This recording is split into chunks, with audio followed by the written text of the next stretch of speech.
Alright, so I'm in Design Space. I've opened up a new project. The first thing I'm going to do is I'm going to go to Shapes and I'm going to select a square. Once it comes up, I'm going to come down here and I'm going to click the unlock button, and this allows me to change the proportions of the square. So for the bookmarks I made them 6 by 2. So it looks like that. And then I'm going to slice another rectangle out of the middle of this. So I'm going to select that all and duplicate so that I have 2 of them. Now for this one, I'm also going to unlock, and I made the dimensions to the inside rectangle 5 by 1.5. Okay, then I'm going to click and drag this to the middle of the first one, and I'm going to line it up wherever I like. If you want to change the dimensions to the rectangle on the inside, feel free to do so. Make this thicker or thinner, the border, however you want it. I'm just going to eyeball this and try to get it lined up in the middle here. I'm not too worried about it not being perfect. So once I have that there, I'm going to select this all, and I'm going to come down to the bottom and I'm going to click slice. Then I'm going to remove this rectangle. We don't need it.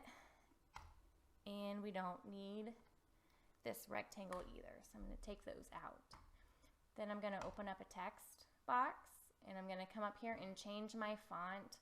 The font that I used was KG Inimitable Original, and this was downloaded for free off of defont.com. And I'm just going to choose a name. I'll use my name. And I am choosing to do all caps just because it's easier, so you won't have to worry about like lowercase i's with the dots floating and letters that hang down below the line. You don't have to worry about any of that. So it's just easier to do all caps. Okay, and then I'm going to start just resizing this until I like the way it looks. So I'm going to try to fill as much space as I can. Click unlock because I want to make it a little taller. When you have a letter with a straight edge like this, I want to make sure that I don't get it too close so it's not overlapping like this, so there's some space there. So once I get it the way I like, I think I like the way that looks, I'm going to select it all, and I'm going to, if you are making multiple ones like I did for my son's class, before you weld it, you want to duplicate it. So I selected it here, select, and then come up here and duplicate it if you're making multiple ones. Then I'm going to come back up here and select all this again and click weld.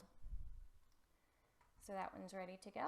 And then I can just come down here if I'm making another one and type in a new name.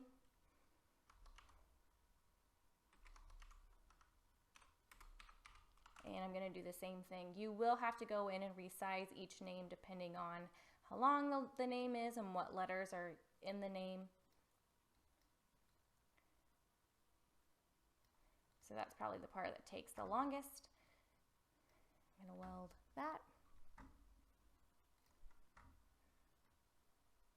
Okay, and I'm just going to duplicate these just so we have some multiple copies so I can show you what they look like on the cutting page.